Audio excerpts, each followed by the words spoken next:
I'm gonna tell you a little horror story, okay? To the guy I lost my virginity to. So, hold on. We're getting personal here, guys. Candy fell for that at least once.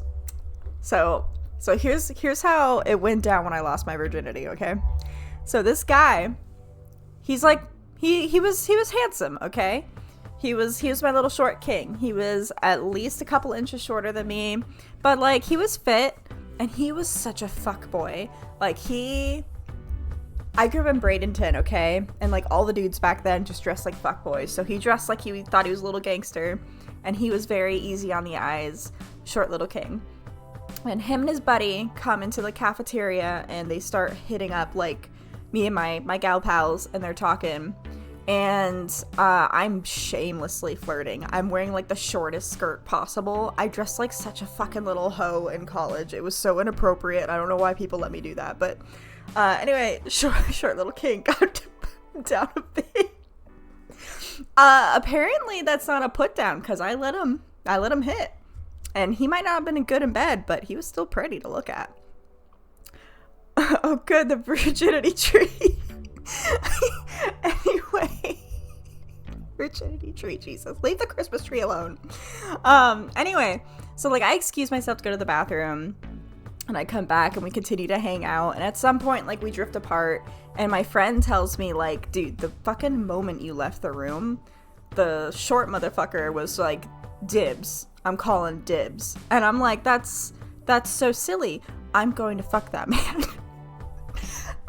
And so I don't know if it's the next day or if it's like after a couple of classes, we're all back in the cafeteria again, and I see him in the lunchroom, so we go sit next to him, and I'm like laying it on thick. I'm so fucking hitting on this man, and he doesn't quite seem to know what to do. I don't think he thought he actually had a chance. He definitely underestimated how much of a hoe I was, and how down to fuck I was. I very much grew up in a religious household, and this is what happens when you do that, okay? Like, the horror comes out very dramatically in college. And so, he's like trying to impress me. He showed me pictures of his cool Mustang. I think Mustangs are the dumbest car, but of course I wasn't going to tell that poor boy that. But he's like showing me his Mustang, and he's talking about like what he wants to do after college. Like he wants to have his own mechanic shop and all these manly things. And he's talking about going to the gym, and he's like, hey, you want to go to the gym with me?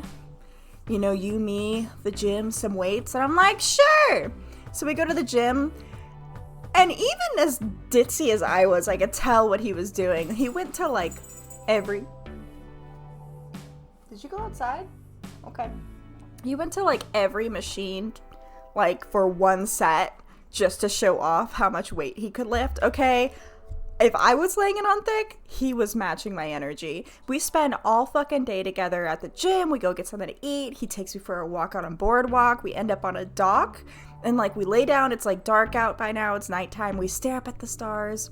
And we make out. And he's like, you can see this man's fucking confused. He doesn't know how he's made it this far. But he has. And so we exchange numbers. We part ways. And he continues to like flirt with me and text through texts and stuff.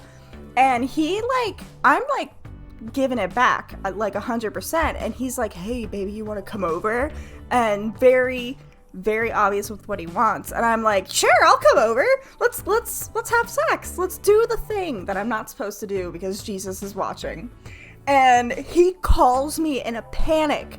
And he's like, we're not boyfriend and girlfriend. And I'm like, yeah, I just fucking met you. What do you mean?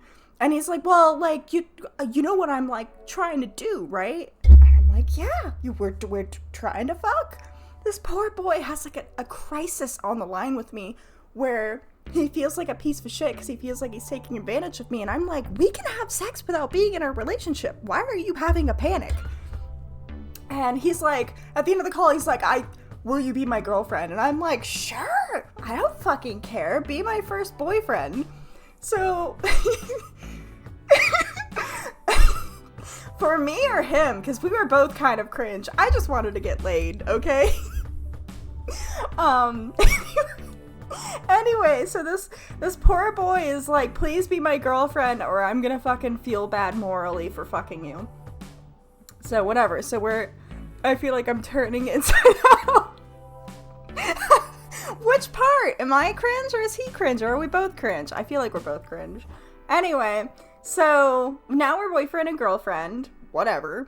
And I go over to his place and we do the do. He's horrible in bed, but he is literally, he lied about his age, by the way. He said he was 19, he was 18. I was 19. He just felt uncomfortable that he was both shorter than me and also not the same age. But so anyway, so I didn't expect anything, right? Because like we're both stupid. Like we don't know what we're doing. So I probably also sucked in bed. Afterwards, he has like another crisis where he starts like talking about a future and like stuff like that. Like he implies things like marriage and stuff and like being a respectable relationship, and I'm over here like, look man, I'm here for like a fun time. I'm not here for like a long time. I'm sorry you were raised religious and this is like giving you a heart attack, but like this ain't that serious. So we date for like maybe a month or two, and again, he dressed like a fuckboy. He was a fuckboy. He was not a nice person.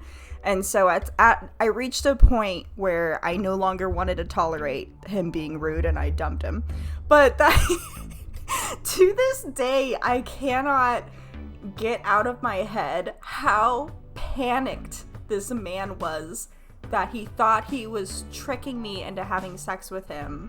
And the whole time, I just had, like, those airplane landing wads pointing at my vagina, like, please just get over yourself and fuck me. Either fuck me or move on. Like, figure it out. I'm not your therapist. You were each other's first for sure. Oh, undoubtedly. He flopped around like a goddamn fish in bed, and I laid there like a corpse. We didn't know what we were doing.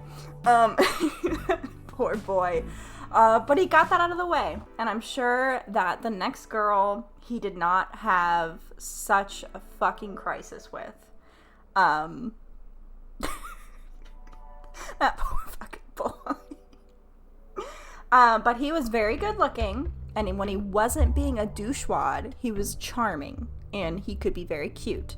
So hopefully, as he got older, the douche in him left his body, and he was just left with his cute little looks and his charisma, and he went on to have that happy little family he very panically talked about for a very brief moment of time. Okay. Oh fuck, I'm remembering that phone call. God. College was wild. I did not have that problem with any other man. No other man ever had like any moral qualms, and maybe that was like, I don't want to say that was a good reflection on him, because I definitely felt like he was taking advantage of me, and it was just pure guilt. Not so much that like he wanted to be in a relationship. He very clearly didn't want a girlfriend. With the way he behaved, it was like a chore to be in a relationship. Hopefully I taught him you don't have to be in one to have sex with somebody. Jesus. Okay, with that, I'm actually gonna go to bed. On that note, because I'm tired of dying in Inscription. I'm so tired of dying in this game, okay? What the fuck? Is this karma for me scarring that poor boy in college? One time at band camp. Oh god, I have so many cringe dating stories from college.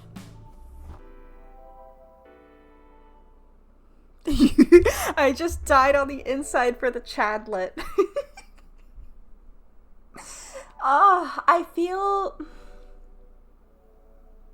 like, looking back on it as a full adult now, in my late 20s, he definitely was putting on the air of like being this badass Chad with a whole bunch of like V cards under his belt. But I think Will Feifei was right, and I was his first too, and he just didn't know what to do.